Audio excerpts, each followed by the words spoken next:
بسم الله الرحمن الرحيم الحمد لله وكفى وسلام على عباده الذين اصطفى أما بعد أعوذ بالله من الشيطان الرجيم بسم الله الرحمن الرحيم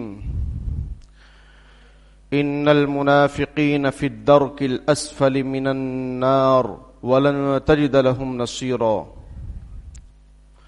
وقال النبي صلى الله عليه وسلم آية المنافق ثلاث إذا حدث كذب وإذا وعد أخلف وإذا تؤمن خان صدق الله العظيم وصدق رسوله النبي الكريم اللهم صل على سيدنا محمد وعلى آل سيدنا محمد وبارك وسلم. محترم بھائیو، بزرگوں،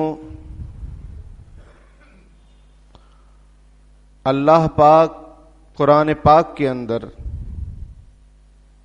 جن لوگوں سے سب سے زیادہ ناراضگی کا اظہار فرمایا ہے اور جن کے لیے سب سے خطرناک عذاب کی بشارت کہیے یا وعید سنائی ہے اللہ تعالیٰ نے، وہ ہے منافقین. ہم یہ سمجھتے ہیں کہ دنیا میں دو طرح کے لوگ ہیں، ایک اللہ کو ماننے والے، ایک اللہ کو نہ ماننے والے. لیکن اگر آپ غور کریں تو قرآن پاک جب شروع ہوتا ہے سورہ بقرہ سے تو اس میں پہلے مؤمنین کا ذکر ہے، متقین کا ذکر ہے. وہ بتاتا ہے کہ متقین کون ہیں. الف لام میم واللہ اعلم بمرادہ، اللہ ہی اس کے مطلب اور معنی کو زیادہ بہتر جانتا ہے، کوئی نہیں جانتا. یہ اللہ پاک نے اپنے رسول محبوب صلی اللہ علیہ وسلم کو بتلایا ہو تو الگ بات ہے. الف لام میم. کیوں قرآن پاک میں ایسی بہت ساری جگہوں پر یہ آیتیں ہیں، الف لام میم ہے، کہیں پر الف لام را ہے، کہیں کاف ہا یا عین صاد ہے. یہ کیوں ہے؟ یہ اس لیے ہے کہ عربوں کو اپنی عربی پر بڑا ناز تھا، بہت ناز تھا، بڑا فخر تھا.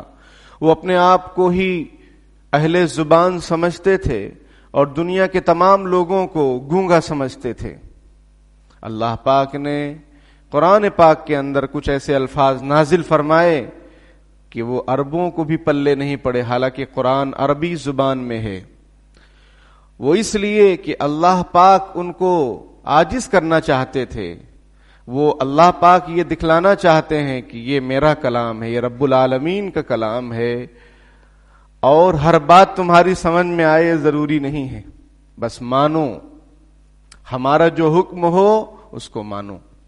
الف لام میم اللہ اعلم بمرادہ، اللہ اس کے معنی اور مطلب کو زیادہ بہتر جانتا ہے. ذالک الکتاب لا ریب فیہ، یہ قرآن پاک ہے، اس میں ذرہ برابر شک کی گنجائش نہیں ہے. ھدی للمتقین، یہ ہدایت نامہ ہے متقین کے لیے. یہ پہلی قسم دنیا میں بسنے والے لوگوں کی کہ یا تو وہ متقین ہوں گے، یعنی اللہ سے ڈرنے والے ہوں گے. متقین کون ہیں؟ الذین یؤمنون بالغیب، جو غیب پر ایمان لاتے ہیں، یعنی بن دیکھے اللہ اور اس کے رسول پر، تعلیمات الہیہ، تعلیمات رسول پر ایمان لاتے ہیں بن دیکھے. انہوں نے نہ اللہ کو دیکھا، نہ رسول اللہ صلی اللہ علیہ وسلم کو دیکھا، لیکن مانتے ہیں کہ اللہ ایک ہے اور نبی اکرم صلی اللہ علیہ وسلم ہمارے محبوب حضرت محمد مصطفیٰ صلی اللہ علیہ وسلم اللہ کے رسول ہیں. غیب کا مطلب یہی ہے، نہ انہوں نے جنت دیکھا ہے نہ جہنم دیکھا ہے، لیکن پھر بھی اس سے ڈرتے رہتے ہیں، اس سے بچنے کی دعائیں کرتے رہتے ہیں. یہ ہیں متقین، الذین یؤمنون بالغیب، جو غیب پر ایمان لاتے ہیں. ویقیمون الصلاۃ، نماز قائم کرتے ہیں. وَمِمَّا رَزَقْنَاهُمْ يُنْفِقُونَ، اور جو ہم نے ان کو دیا ہے اس میں سے خرچ کرتے ہیں. اب ان کو ہم نے کیا دیا ہے؟ ہم نے ان کو صلاحیت دی ہے، ہم نے ان کو مال دیا ہے، ہم نے ان کو رزق دیا ہے. رزق ایک ایسا لفظ ہے کہ اس کے اندر انسان کی تمام ضروریات داخل ہیں. چاہے وہ رزق کا مطلب صرف کھانا ہی نہیں، بلکہ ہر تمام وہ چیزیں جو انسان کو لگتی ہیں، ضرورت پڑتی ہیں، وہ تمام چیزیں رزق کے اندر شامل ہیں کہ جو کچھ ہم نے ان کو دیا ہے اس میں سے خرچ کرتے رہتے ہیں۔ والذین یؤمنون بما انزل الیک وما انزل من قبلک، جو آپ پر بھی ایمان لاتے ہیں، جو آپ پر نازل کیا گیا ہے اور آپ سے پہلے جو نبیوں پر نازل کیا گیا تھا اس پر بھی ایمان لاتے ہیں۔ اس آیت سے پتہ چلتا ہے کہ نبی اکرم صلی اللہ علیہ وسلم آخری نبی ہیں، یعنی ترجمہ دیکھیے، جو آپ پر نازل کیا گیا اس پر بھی ایمان لاتے ہیں، جو آپ سے پہلے نازل کیا گیا ہے اس پر بھی ایمان لاتے ہیں، نہیں آپ آخری ہیں۔ اگر آپ کے بعد کوئی نبی ہوتا تو یہ کہا جاتا نا قرآن میں کہ آپ کے بعد جو نبی آئے گا اس کو بھی یہ لوگ مانیں گے، تبھی تو متقین ہوں گے۔ حالانکہ نبوت ختم آپ صلی اللہ علیہ وسلم پر، آپ صلی اللہ علیہ وسلم خاتم النبیین کا ثبوت اس آیت سے بھی ہے۔ وبالآخرۃ ہم یوقنون، جو آخرت پر یقین رکھتے ہیں کہ مرنا ہے اور مرنے کے بعد حساب دینا ہے، یہ متقین کی تعریف۔ اولئک علی ھدی من ربہم، یہی لوگ اپنے رب کی طرف سے ہدایت پر ہیں۔ کس کی طرف سے ہدایت پر ہیں؟ اپنے رب کی طرف سے، اپنے کمال کی وجہ سے نہیں، اللہ کے فضل و کرم کی وجہ سے۔ اس لیے کہ اللہ جسے چاہے ہدایت دے، اللہ جسے چاہے ذلیل کر دے۔ ہمیں اور آپ کو جو ایمان ملا ہے اس پر ہمیں اللہ کا شکر ادا کرتے رہنا چاہیے کہ آپ کا کرم ہے، ورنہ الحمدللہ الذی ہدانا لہذا وما کننا لنہتدی لولا ان ہدانا اللہ، یہ قرآن میں ہے کہ تمام تعریفیں اس اللہ کے لیے جس نے ہمیں اس کی ہدایت دی، یعنی اسلام کی ہدایت دی۔ اگر اللہ ہمیں ہدایت نہ دیتا تو ہم راہ یاب نہ ہوتے۔ یہی لوگ کامیاب، وَأُولَئِكَ هُمُ الْمُفْلِحُونَ، یہی لوگ کامیاب ہونے والے ہیں۔ یہ مومنین کا ذکر۔ اس کے بعد کافرین کا ذکر، ان الذین کفروا سواء علیہم انذرتہم ام لم تنذرہم لا یؤمنون ختم اللہ علی قلوبہم وعلی سمعہم وعلی ابصارہم غشاوہ ولہم عذاب عظیم۔ یہ کافرین کا ذکر ہے کہ نبی یہ کافرین جو ہیں آپ کے زمانے کے، یہ آپ ان کو چاہے سمجھائیں، ڈرائیں یا نہ ڈرائیں، یہ ایمان لانے والے نہیں ہیں۔ ان کے کفر اور ان کے اس انکار کی وجہ سے اللہ نے ان کے دلوں پر مہر لگا دی ہے، یہ ایمان نہیں لائیں گے اور ان کے لیے بڑا عذاب ہوگا۔ اس کے بعد منافقین کا ذکر، وَمِنَ النَّاسِ مَن يَقُولُ آمَنَّا بِاللَّهِ وَبِالْيَوْمِ الْآخِرِ وَمَا هُمْ بِمُؤْمِنِينَ، اور کچھ لوگ ہیں جو یہ کہتے ہیں کہ ہم اللہ پر اور قیامت کے دن پر ایمان لائے ہیں، حالانکہ وہ مومن نہیں ہیں۔ یہ اللہ پاک فرما رہے ہیں، جو کہتے ہیں اپنی زبان سے کم ایمان والے ہیں، ہم آخرت کو مانتے ہیں، لیکن وہ مومن نہیں ہیں۔ یخادعون اللہ والذین آمنوا، وہ اللہ کو دھوکہ دینا چاہتے ہیں اور ایمان والوں کو دھوکہ دے رہے ہیں۔ وما یخدعون الا انفسهم وما یشعرون، وہ کسی کو نہیں دھوکہ دے رہے ہیں، وہ اپنے آپ کو دھوکہ دے رہے ہیں، وہ اپنے آپ کو دھوکہ دے رہے ہیں۔ ایک شخص تھا رمضان کے مہینے میں روزے کی حالت میں ڈبکی لگاتا اور کہتا ایک چوری ایسی جس کو کوئی نہ جانے۔ ایک دن اس کے منہ میں کٹوا پھنس گیا۔ ہمارے یہاں وہ مطلب پانی کے اندر ہر جگہ ہی ہوتا ہوگا، پانی کے اندر ایسا سخت ایک یوں کیسا کہیں اتنی بڑی چیز ہوتی ہے، وہ سخت ہوتی ہے، اس کو کٹوا بولتے ہیں۔ تو وہ اس کے منہ میں، وہ چھوٹا بھی ہوتا ہے بڑا بھی ہوتا ہے، اب وہ اندر جاتا پانی پیتا اور باہر نکل آتا، کہتا ایک چوری ایسی جو کوئی نہ جان پائے۔ ایک مرتبہ اس کے گلے میں وہ چیز پھنس گئی اور لوگوں نے جان لیا کہ چوری کون سی ہے، پانی پینے کی، سمجھ رہے ہیں، اس کے حلق میں پھنس گیا وہ۔ تو منافقین یہ سمجھتے ہیں کہ ہم لوگوں کو بیوقوف بنا رہے ہیں اور ہم نمازیں پڑھ رہے ہیں، ہم اللہ کو دھوکے میں رکھ لیں گے یا لوگوں کو ہم دھوکہ دے رہے ہیں۔ اللہ فرماتے ہیں یہ اپنے آپ کو دھوکہ دے رہے ہیں اور ان کو سمجھ نہیں ہے، یہ سمجھ نہیں پا رہے ہیں۔ فی قلوبہم مرض، ان کے دل میں بیماری ہے، فزادہم اللہ مرضا، اللہ ان کی بیماری کو اور بڑھائے گا۔ وَلَهُمْ عَذَابٌ عَلِيمٌ، اور آخرت میں ان کے لیے دردناک عذاب ہوگا۔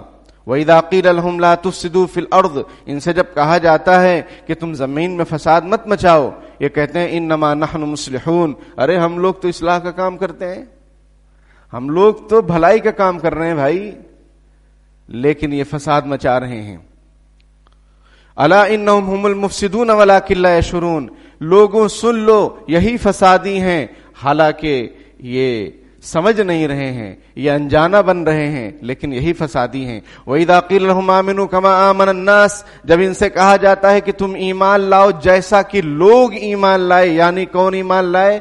صحابہ اکرام، ویسا ایمان لاؤ۔ یہ کہتے ہیں قالو، کہتے ہیں انؤمن كما آمن السفہاء، ہم ایمان لائے جیسے بیوقوف لوگ ایمان لائے۔ الا انہم هم السفہاء ولکن لا یعلمون، لوگو سن لو یہ بے وقوف ہیں اور ان کو اس کا علم نہیں ہے۔ وَإِذَا لَقُوا الَّذِينَ آمَنُوا قَالُوا آمَنَّا، جب مومنین سے ملتے کہتے ہیں ہم لوگ مومن ہیں، مومن بھائی۔ وَإِذَا خَلَوْا إِلَىٰ شَيَاطِينِهِمْ، اور جب اپنے سرگنوں کے ساتھ ملتے ہیں کہتے ہیں اِنَّا مَعَكُمْ، ہم تمہارے ساتھ ہیں، انما نحن مستہزئون، ہم تو مومنین کا ٹھٹھا کرتے ہیں، مذاق اڑاتے ہیں، ان کو بیوقوف بناتے ہیں۔ اللہ یستہزئ بہم، اللہ ان کی مذاق اڑائے گا، آج نہیں تو کل۔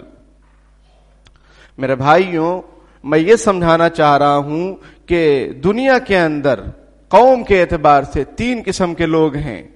دنیا 3 قوموں میں بٹی ہوئی ہے، ایک متقین اور مومنین کی، دوسری کافرین کی، تیسری منافقین کی۔ منافق کسے کہتے ہیں؟ آپ کو اندازہ ہو گیا ہوگا ان آیتوں سے۔ منافق یہ نفق سے بنا ہوا لفظ ہے۔ نفق کہتے ہیں سرنگ بنانے کو۔ بعض جانور ایسے ہوتے ہیں جیسے لومڑی، خرگوش وغیرہ، یہ لوگ کیا کرتے ہیں کہ ایک اپنی جو ہے زمین میں سوراخ کرتے ہیں، بل بناتے ہیں۔ ایک بل تو ایسا ہوتا ہے جو نظر آتا رہتا ہے، اور ایک دوسرا بھی بل بناتے ہیں جو کسی کو نظر نہیں آتا ہے۔ جب شکاری ان کے پیچھے دوڑتا ہے، وہ جو نظر آنے والا بل ہے اس میں یہ انٹر ہوتے ہیں، اور کب کہاں سے باہر نکل گئے شکاری کو بھی پتا نہیں۔ یہ ہے نفاق کا معنی۔ اسلام میں منافق کسے کہتے ہیں؟ اسلام میں منافق اس شخص کو کہتے ہیں کہ جو اندر سے کافر ہو اور باہر سے مومن ہو، زبان پر کلمے کی بات، اللہ رسول کی بات، نماز پڑھتا ہو، لیکن اندر میں اس کا عقیدہ صحیح نہ ہو، یا اسے اسلام پر شک ہو، یا کفریہ عقائد والا ہو، اس کو کہتے ہیں منافق۔ یہ لوگ نبی اکرم صلی اللہ علیہ وسلم کے زمانے میں بھی تھے۔ اذا جاءک المنافقون، جب آپ کے پاس منافقین آتے ہیں، سورہ منافقون 28ویں پارے میں اٹھائیے، سورۃ جمعہ کے بعد۔ قالوا نشہد انک لرسول اللہ، کہتے ہیں اللہ کے رسول، ہم گواہی دیتے ہیں، ہم قسم کھاتے ہیں آپ اللہ کے رسول ہیں۔ واللہ یعلم انک لرسولہ، اللہ جانتا ہے اے نبی کہ آپ اللہ کے رسول ہیں، اللہ نے آپ کو بھیجا ہے۔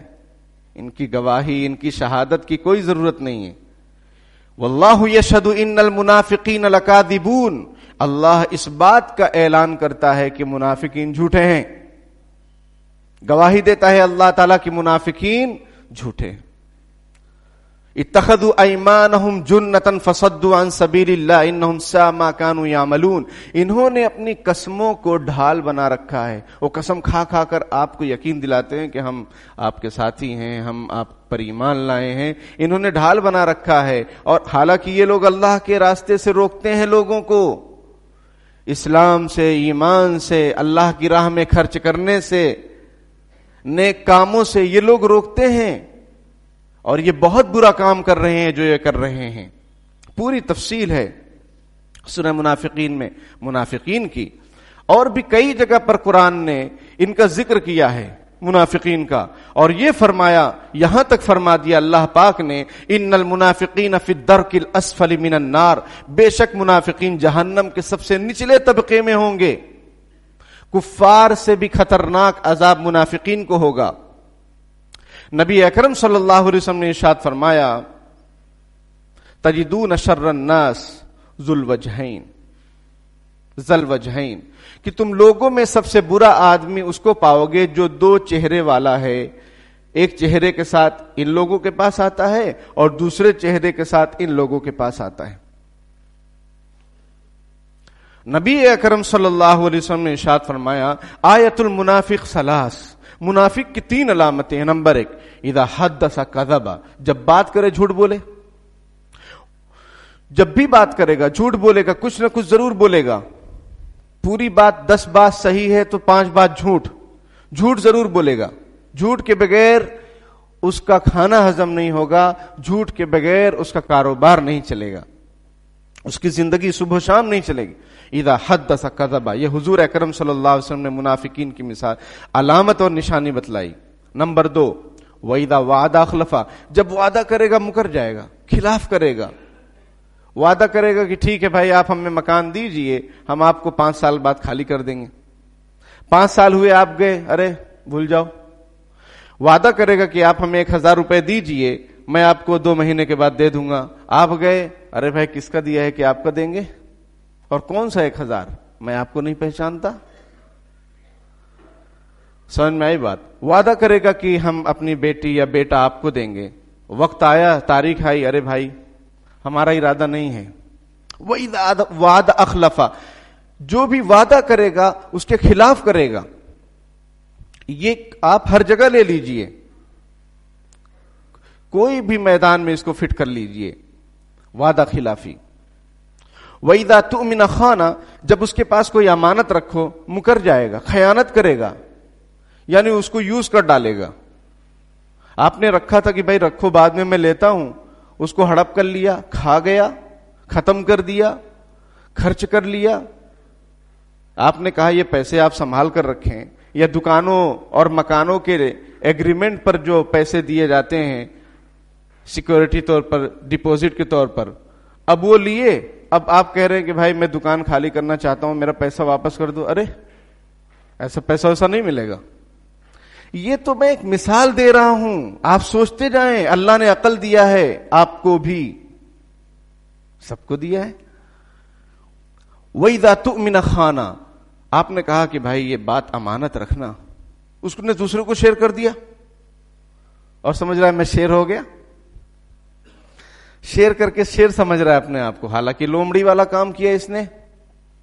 جب آپ نے کہا بھائی یہ حدیث شریف میں المجالس بالامانہ, کہ مجلسیں امانت کے ساتھ ہوتی ہیں. آپ نے کسی سے کوئی بات کی ہے مجلس میں اور کہا کہ بھائی اس کو امانت رکھا جائے, تو اس کو امانت رکھنا چاہیے, جان چلی جائے لیکن وہ بات آگے لیک نہیں ہونی چاہیے.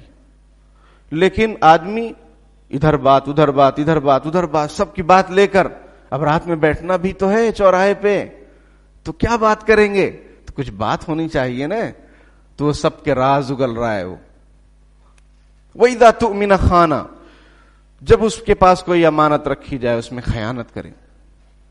یہ حضور اکرم صلی اللہ علیہ وسلم نے ایک روایت میں 3 علامتیں بیان فرمائی, دوسری روایت میں 2 اور علامتیں بیان فرمائی ہیں منافق کی. وَإِذَا خَاصَمَ فَجَرَ, جب وہ کسی سے بحث کرے تو گالی دینے لگے, برا بھلا کہنے لگے, بحث و مباحثہ میں ہی لڑائی جھگڑے. وَإِذَا عَاهَدَ غَدَرَ, جب اس سے ایگریمنٹ ہو کوئی, وہ اس میں غداری کا معاملہ کر دے, بے وفائی کا معاملہ کر دے.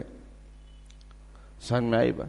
تو یہ نبی اکرم صلی اللہ علیہ وسلم نے منافقین کی علامت بتلائی اور فرمایا کہ یہ علامتیں جن میں ہیں وہ پکا منافق ہے. ایک ہوگی تو بھی, یہ میں آپ کو روایتوں کا ترجمہ سنا رہا ہوں, ایک ہوگی. میں نے 5 علامتیں آپ کو ذکر کی, احادیث میں مختلف روایتیں ہیں. حضور فرماتے اگر ایک علامت بھی کسی کے اندر ہوگی تو بھی وہ منافق ہے, اور 4 ہوں گی, 5 ہوں گی, 4 ہوں گی ایک روایت میں, وہ پکا منافق. میرے بھائیوں, ہم لوگ تو کبھی سوچتے ہی نہیں کہ ہمیں اس سے ڈرنا چاہیے, اللہ سے دعا کرنی چاہیے کہ منافق بھی کوئی چیز ہے, نفاق بھی کوئی چیز ہے. حضرت حذیفہ بن یمان رضی اللہ تعالیٰ عنہ سے ایک شخص نے کہا, اس سے پہلے کہ میں آپ کو آگے کی بات بتاؤں, حضرت حذیفہ بن یمان رضی اللہ تعالیٰ عنہ کے بارے میں آپ جان لیں ذرا سا, کہ ان کا لقب ہے صاحب السر رسول اللہ صلی اللہ علیہ وسلم, نبی اکرم صلی اللہ علیہ وسلم کے رازدار. حضور اکرم صلی اللہ علیہ وسلم نے آنے والے فتنوں کے بارے میں اور موجودہ منافقین کے بارے میں ان کو بتلایا تھا کہ فلاں منافق ہے, فلاں منافق ہے, فلاں منافق. صحابہ کرام یہ دیکھتے تھے کہ حضرت حذیفہ اگر جنازے میں شریک ہیں تو وہ لوگ بھی نماز پڑھتے تھے، اگر دیکھتے ہی وہ حاضر نہیں ہیں تو صحابہ کرام سمجھ جاتے ہیں کسی منافق کا جنازہ ہے۔ ایک شخص نے حضرت حذیفہ بن یمان رضی اللہ تعالیٰ عنہ سے کہا کہ مجھے ایسا ڈر لگتا ہے کہ کہیں میں منافق تو نہیں۔ فرمایا کہ اس ڈر کی وجہ سے تو منافق نہیں ہے، جب تیرے اندر ڈر نہیں ہوگا تب تو منافق ہو جائے گا۔ یہ علامت ہوتی ہے جب آدمی نڈر ہو، بے خوف ہو کہ میں تو بہت بڑا نمازی ہوں، پرہیزگار ہوں، اللہ کا ذکر کرتا ہوں، صدقہ خیرات کرتا ہوں، اور اطمینان میں ہے کہ سب قابل قبول ہے اوپر اور کوئی ٹینشن نہیں اس کو، تو اس کو ڈرنا چاہیے، کیونکہ منافقین کے بارے میں قرآن کہتا ہے وَإِذَا قَامُوا إِلَى الصَّلَاةِ قَامُوا كُسَالَىٰ، کہ یہ لوگ نماز کے لیے جب کھڑے ہوتے ہیں تو سست لوگوں کی طرح کھڑے ہوتے ہیں، یراؤن الناس، لوگوں کو دکھلاتے ہیں، وَلَا يَذْكُرُونَ اللَّهَ إِلَّا قَلِيلًا، اللہ کو یاد تو کرتے ہیں لیکن بہت کم، تھوڑا اللہ کا ذکر کرتے ہیں، بس زیادہ ذکر نہیں کرتے۔ اور قرآن نے جگہ جگہ یہ کہا ہے قد افلح المؤمنون الذین هم فی صلاتهم خاشعون، وہ مومنین کامیاب ہو گئے جو اپنی نماز میں خشوع خضوع کرنے والے ہیں، سستی کے حالت میں پڑھنے والے نہیں۔ قرآن میں اور آئیے دیکھیے فویل للمصلین، ہلاکت ہے ان نمازیوں کے لیے، نمازیوں کے لیے ہلاکت۔ بات سمجھ میں نہیں آ رہی؟ کون سے نمازی؟ وہ منافقین نمازی الذین هم عن صلاتهم ساہون، جو اپنی نمازوں میں غفلت کرتے ہیں، یعنی وقت پر نہیں پڑھتے، پڑھتے تو ہیں۔ میں نے کیا کہا کہ منافقین حضور اکرم صلی اللہ علیہ وسلم کے زمانے میں ان کا قرآن ذکر کر رہا ہے، اور قیامت تک کے منافقین کا ذکر ہو رہا ہے کہ وہ لوگ نماز پڑھیں گے لیکن وقت پر نہیں پڑھیں گے۔ حضور فرماتے تلک صلاۃ المنافق، تلک صلاۃ المنافق، تلک صلاۃ المنافق، وہ منافق کی نماز ہے، وہ منافق کی نماز ہے، وہ منافق کی نماز ہے جو انتظار کرتا رہتا ہے عصر کے وقت میں کہ سورج غروب ہونے لگے اور میں کھڑے ہوں اور چار رکعت جیسے جو چونچ والے جانور ہوتے ہیں، مرغا وغیرہ، طوطا وغیرہ جو چونچ مارتے ہیں تو اس کی طرح یہ 4 رکعت ادا کر لے، یہ منافق کی نماز ہے۔ حالانکہ سورج شیطان کے 2 سینگوں کے درمیان آ جاتا ہے، یعنی ڈوبنے لگتا ہے، تب یہ نماز پڑھتا ہے۔ حضور فرماتے یہ منافق کی نماز، یہ منافق کی نماز، یہ منافق کی نماز۔ نماز پڑھتا ہے وہ، قرآن بھی کہہ رہا ہے، حدیث بھی کہہ رہی ہے کہ یہ نمازی ہوتے ہیں، لیکن کیسے ہوتے ہیں وہ کوالٹی بیان کی گئی ہے۔ سستی کے حالات میں نماز پڑھتے، سوچتے کب جو ہے ارے اتنی لمبی نماز پڑھا دیا امام صاحب، آج 1 منٹ اوپر ہو گیا۔ ایسا نہیں ہونا چاہیے۔ امام غلام، کبھی انشاءاللہ اس پر تفصیلی گفتگو ہوگی، امام کون ہے، مؤذن کون ہوتا ہے، مسجد کیسی ہونی چاہیے، متولی کیسے ہونے چاہیے، اس پر کبھی تفصیل سے انشاءاللہ گفتگو کریں گے۔ تو تراویح میں ارے اتنا آرام سے پڑھتے امام صاحب تراویح، فلاں جگہ تو 15 منٹ میں ہو جاتی، تو وہیں چلے جاؤ 15 منٹ میں، جہاں آپ کو کچھ سمجھ میں نہ آئے، یعلمون تعلمون کے سوا، اور وہ قرآن ہے۔ جہاں یعلمون اور تعلمون ہی آپ کو سمجھ میں آئے وہ قرآن نہیں ہے۔ بڑے بڑے علماء یہ فرماتے ہیں رب تالی للقرآن والقرآن یلعنہ، بہت سے قرآن پڑھنے والے ایسے ہیں کہ قرآن ان پر لعنت کرتا ہے کیونکہ وہ اس کو صحیح سے نہیں پڑھتے۔ تو میرے بھائیوں، وہ نماز تو پڑھتے ہیں لیکن غفلت کے ساتھ، سستی کے ساتھ، وقت پر نہیں پڑھتے، بعد میں پڑھتے ہیں، یا پڑھتے ہیں لوگوں کو دکھانے کے لیے پڑھتے ہیں کہ لوگ ہمیں نمازی سمجھیں۔ سمجھ میں آئی بات؟ لوگ ہمیں نمازی سمجھیں، یہ ان کا قرآن نے کہا یراؤن الناس، وہ لوگوں کو دکھلاتے ہیں۔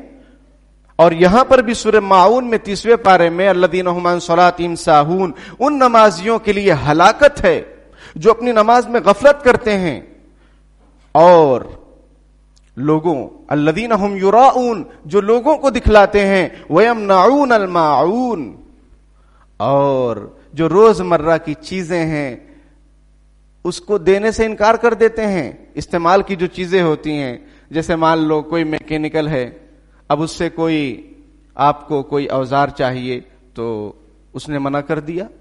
پڑوسی ہے، آپ کچھ شکر لینے گئے اس کے پاس، آٹا لینے گئے، نمک لینے گئے، اس نے منع کر دیا۔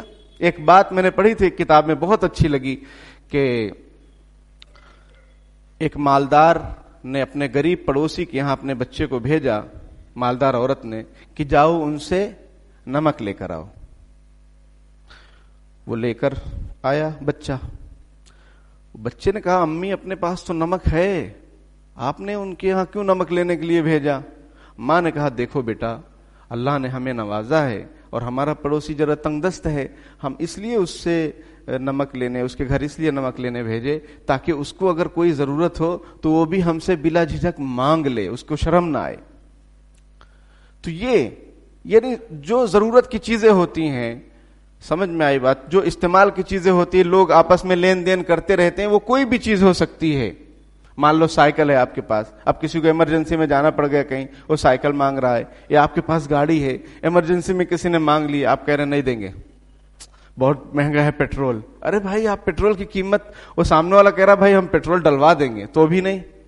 تو قرآن نے کہا کہ ایسے لوگوں کے لیے یہ منافقین کی صفت ہے کہ جو استعمال والی جو چیزیں ہوتی ہیں، ہاں کسی کو کوئی مجبوری ہو کہ اس وقت اس کو بھی کہیں جانا تھا گاڑی سے، اب یہ گاڑی مانگ رہے ہیں تو اس نے عذر کر دیا، تو یہ عذر معقول ہے، لیکن عذر معقول نہ ہو یوں ہی استعمال۔ اب گھر میں شکر موجود، نمک موجود، مانگنے ارے چلو نہیں ہے، منع کر دو، منع کر دیے کہ روزانہ مانگتے ہی رہیں گے، ہمیشہ مانگتے ہی رہیں گے۔ تو قرآن نے ایسے لوگوں کے لیے ہلاکت بیان فرمائی ہے۔ میرے بھائیوں، حضرت حذیفہ بن یمان رضی اللہ تعالیٰ عنہ وہ شخص ہے، میں نے ذکر کیا، نبی اکرم صلی اللہ علیہ وسلم کے رازدار ہیں۔ حضرت عمر فاروق رضی اللہ تعالیٰ عنہ جیسی شخصیت نبی اکرم صلی اللہ علیہ وسلم کے بغل میں سو رہے ہیں، ان کی قبر ریاض الجنہ میں ہے، حضور اکرم صلی اللہ علیہ وسلم کے بغل میں ہے، سمجھ رہے ہیں؟ اور وہ کیسے شخص ہیں سب جانتے ہیں، امیر المومنین ہیں، شہید ہیں، اور کتنا انہوں نے کارنامہ انجام دیا، لیکن پھر بھی حضرت حذیفہ بن یمان رضی اللہ تعالیٰ عنہ سے ملتے اور پوچھتے کہ کہیں میرا نام تو منافقوں میں نہیں ہے، میرا ذکر تو حضور نے منافقوں میں نہیں کیا ہے۔ ڈرتے رہتے تھے۔ بلکہ حضرت حسن بصری رحمۃ اللہ علیہ، ابن ملیکہ رحمۃ اللہ علیہ، ابن ابی ملیکہ رحمۃ اللہ علیہ، یہ بڑے بڑے تابعین ہیں، یہ کہتے ہیں کہ ہم نے کئی صحابہ کرام سے ملاقاتیں کی، سب اپنے اوپر نفاق سے ڈرتے تھے کہ کہیں ہم لوگ منافق تو نہیں، وہ ڈرتے تھے۔ اور افسوس یہ ہے ہمیں اور اپنے ہم کو اور آپ کو جائزہ لینا چاہیے اپنے ایمان کے بارے میں اور اپنے جو ہے روزمرہ کے معمولات کے بارے میں، کہ کچھ ہوتا نہیں ہے لیکن پھر بھی بہت خوش ہیں، اور لوگوں سے کرتے تھوڑا ہیں اور لوگوں سے زیادہ واہواہی کی امید رکھتے ہیں۔ اگر ذرا سی تعریف میں کمی ہو جائے تو پھر کہتے ہیں کہ دیکھو انہوں نے ہمارا حق ادا نہیں کیا اور آئندہ ہم نہیں دیں گے۔ منافق کی یہ صفت بیان کی گئی ہے، وہ کوئی کام کرتا ہے، ریاکاری کی یہ تعریف بیان کی گئی ہے، علماء نے بیان کی ہے کہ وہ کوئی کام کرتا ہے، اگر اس پر اس کی تعریف نہ کی جائے، سمجھ میں آئی بات، یا اس کو اچھا نہ کہا جائے تو پھر وہ کام بند کر دیتا ہے۔ اور مخلص کسے کہتے ہیں؟ وہ کام کرتا ہے، اس پر اس کی چاہے تعریف ہو یا نہ ہو، لوگ اس کو کچھ کہیں یا نہ کہیں، وہ اپنا عمل جاری رکھتا ہے۔ یہ مخلص کے صفات، یعنی یہ مخلص کی تعریف ہے، اور منافق کی تعریف اور ریاکار کی تعریف میں نے آپ سے ذکر کیا۔ تو میرے بھائیوں، ہمیں اور آپ کو اپنے ایمان کا، اپنے اعمال کا جائزہ لیتے رہنا چاہیے کہ کہیں اس میں کچھ ریاکاری تو شامل نہیں ہو گئی، اور کہیں یہ ہم منافقین کے زمرے میں تو نہیں آ جا رہے ہیں، کیونکہ منافقین کا بڑا دردناک انجام ہوگا دنیا اور آخرت میں۔ اور ہمیں اس دعا کا اہتمام کرنا چاہیے جو نبی اکرم صلی اللہ علیہ وسلم مانگتے تھے، جو آپ صلی اللہ علیہ وسلم دعا کرتے تھے، وہ کیا ہے؟ اللہم انی اعوذ بک من الشقاق والنفاق وسوء الاخلاق۔ اے اللہ، میں آپ کی پناہ چاہتا ہوں آپسی اختلاف سے۔ اے اللہ، میں آپ کی پناہ چاہتا ہوں آپسی اختلاف سے اور نفاق سے اللہ میں آپ کی حفاظت چاہتا ہوں، اور سوء الاخلاق، تیسری چیز کیا؟ برے اخلاق سے اے اللہ میں آپ کی پناہ چاہتا ہوں۔ یہ ہمارے اور آپ کے نبی نے دعا مانگی خود کے لیے، حالانکہ وہ تو کون ہیں؟ وہ تو تمام نبیوں کے سردار ہیں، سید الاولین والآخرین ہیں، امام الانبیاء ہیں، لیکن وہ یہ دعا مانگ رہے ہیں، ان کو اس دعا کی ضرورت نہیں تھی، ضرورت ہمیں اور آپ کو ہے۔ امت کی ضرورت کی خاطر نبی اکرم صلی اللہ علیہ وسلم نے یہ دعا سکھلائی تعلیم کے طور پر، تو ہمیں اور آپ کو اس دعا کے مانگنے کا بھی اہتمام کرنا چاہیے۔ وہ عربی میں یاد ہو حضور کے زبان میں تو بہت اچھا، اور عربی میں یاد نہیں تو اردو میں ہی مانگ لے کہ اللہ تعالیٰ میں آپ سے آپ کی پناہ چاہتا ہوں نفاق سے، منافقت سے، دھوکہ دینے سے، دھوکہ کھانے سے۔ یہ اللہ پاک سے دعا کرنی چاہیے اور ڈرتے رہنا چاہیے اپنے اعمال سے، اپنے ایمان سے ڈرتے رہنا چاہیے۔ الایمان بین الخوف والرجاء، ایمان نام ہے امید کا اور خوف کا۔ صرف امید کہ اللہ بڑے غفور الرحیم ہے، یہ شیطانی دھوکہ ہے، اور صرف ڈر اور خوف یہ بھی اسلام کی تعلیمات کے خلاف۔ دونوں چیزیں ہونی چاہیے، امید بھی ہو کہ اللہ تعالیٰ بخش دے گا، اور ڈر بھی ہو کہ کہیں اللہ کی پکڑ بھی آ جائے۔ حضرت عیسیٰ علیہ السلام کہیں گے قیامت کے دن اپنی قوم کے بارے میں، اس کو قرآن نے ذکر کیا، ان تعذبہم فإنہم عبادک وإن تغفر لہم فإنک انت العزیز الحکیم۔ اگر آپ ان کو عذاب دیں تو یہ آپ کے غلام اور بندے ہیں، آپ مالک ہیں، آپ کو حق ہے۔ وَإِن تَغْفِرْ لَهُمْ فَإِنَّكَ أَنْتَ الْعَزِيزُ الْحَكِيمُ، اور اگر آپ ان کو بخش دیں تو آپ غالب اور حکمت والے ہیں۔ نبی اکرم صلی اللہ علیہ وسلم پوری رات ایک مرتبہ اسی آیت کو پڑھتے رہے اور روتے رہے، ان تعذبہم فإنہم عبادک وإن تغفر لہم فإنک انت العزیز الحکیم۔ اے اللہ اگر آپ میری امت کو معاف کر دیں تو آپ مالک ہیں، وہ آپ، اگر آپ ان کو عذاب دیں تو یہ آپ کے بندے ہیں، غلام ہیں، مملوک ہیں، مخلوق ہیں۔ اگر آپ ان کو عذاب دینا چاہے آپ کو حق ہے۔ وَإِن تَغْفِرْ لَهُمْ، اور اگر آپ بخش دیں، معاف کر دیں تو آپ غالب حکمت والے ہیں، آپ پر کسی کا بس نہیں چلتا ہے، آپ جو چاہیں کر سکتے ہیں۔ تو میرے بھائیوں، ہمیں آج کے اس واعظ سے، بیان سے یہ بات ہمارے سامنے آئے کہ ایک طبقہ وہ بھی ہے جسے منافقین کہا جاتا ہے، ہمیں اس سے بچنا چاہیے۔ قرآن میں بڑی دردناک ان کے بارے میں باتیں ہیں، حدیث شریف میں بڑی دردناک وعیدیں ہیں، تو ہمیں اللہ پاک کی پناہ مانگتے رہنا چاہیے، ڈرتے رہنا چاہیے، اور دو غلاپن ادھر کچھ یہ نہیں ہونا چاہیے۔ اس سے اپنے آپ کو بچائیں، گھر کا بھیدی لنکا ڈھائے، اس سے اپنے آپ کو بچائیں۔ جس کے ساتھ رہیں، جس سے بات کریں، اخلاص، امانت کی بات ہو، امانت جان چلی جائے گی لیکن وہ بات آگے لیک نہیں ہوگی۔ اور مسلمانوں کے معاملات کے سلسلے میں مخبری نہ ہو کہ آپ جو ہے ایجنسیوں کو خبر دے رہے ہیں کہ مسلمانوں میں یہ چل رہا ہے، اور کچھ پیسوں کے خاطر یہ سخت جو ہے اپنے قوم کے ساتھ غداری ہے، اور یہ منافقت ہے کہ آپ مسلمانوں میں بھی بیٹھتے ہیں تاکہ مسلمان آپ کو اپنا سمجھتے ہیں، لیکن آپ سب بھید لے کر دوسروں کو جو ہے اطلاع دے رہے ہیں، یا اپنے چاہے گرو گھنٹالوں کو اطلاع دے رہے ہیں تاکہ آپس میں رنجشیں ہوں، اختلاف ہوں، یا پھر ایجنسیاں ان پر کارروائی کریں۔ یہ سخت ناجائز اور حرام ہے۔ اللہ تعالیٰ فرماتے ہیں کہ جو لوگ توبہ کریں گے اللہ تعالیٰ معاف بھی کر دے گا۔ حدیث شریف ہے التائب من الذنب کمن لا ذنب لہ، جو توبہ کرتا ہے وہ ایسا ہے جیسے اس نے گناہ کیا ہی نہیں۔ اللہ تعالیٰ ہم سب کو سچا پکا مومن بنائے، متقین بنائے، اور مومنین میں ہمارا شمار فرمائے۔ ہر